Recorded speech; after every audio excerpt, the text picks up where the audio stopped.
First of all, let me say I regret deeply the need to drive efficiency very hard, and that it will have an impact on jobs in Centrica.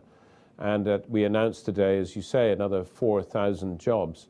The driver for this efficiency program are three things, really. The first is actually what our customers want, in that our customers are asking to go more digital. The channels in which we reach customers are therefore changing. The costs of those channels tend to be lower, and unfortunately they use fewer people. The second big driver is about competitive pressure, where we've got to keep driving to be the most efficient price setter that we can, consistent with the level of service we want to give. And the third driver is this impending price cap. So I'm afraid there is a linkage between this price cap and the need to drive efficiency and these job losses. But you've been quite clear there. These measures have been forced on you partly because of the government's price cap. Why is that? Well, these measures have been forced on us in part by, but not only by, the impending price cap. Why is that? Because if our prices are going to be capped, then we clearly need to drive costs as hard as we can. The government indeed say that's one of their stated outcomes they want to achieve through this price cap. We believe that the analysis is fundamentally flawed in the supporting this price cap, but more worryingly, we actually think a price cap is going to be bad for customers. If you look at the one that's been implemented already in the prepayment market, we've ended up with most prices within £10 of each other. It's a little bit like university tuition fees. Everyone now is charging the same as the cap. It's reducing competition, and we think it's actually going to be bad. There's quite a lot going on in the market right now. Empower and SSE merging their household supply businesses. Shell have just come into the market via its purchase of First Utility. How tough do you think the competitive landscape is going to get for you? Well, look, first of all, this market is extremely competitive already. There are 67 suppliers.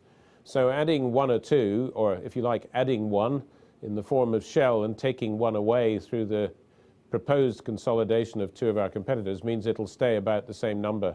Competition's a good thing. It's good for customers. We shouldn't fear it. It makes us sharper. Now, there's been a lot of response to the statement today from the unions, from the Labour Party. The Labour Party again talking about nationalisation of assets. How concerned are you about that? Look, I realise that people get very concerned when job losses are announced, and clearly with our colleagues in the unions, I mean, we've already been working with them. We are actually aligned on some aspects of energy policy with the unions, but clearly they're going to be standing up for their members here. This is the beginning of a long conversation with them. It's not even clear yet how many of the job losses will necessarily be in individual union represented groups. So I think it's probably a little bit premature, but I respect their position. As far as the Labour Party is concerned, I believe that we need to engage with them as we do all parties. We always do, and we are. And they're entitled to their views. We believe that competitive markets are the way to go in energy.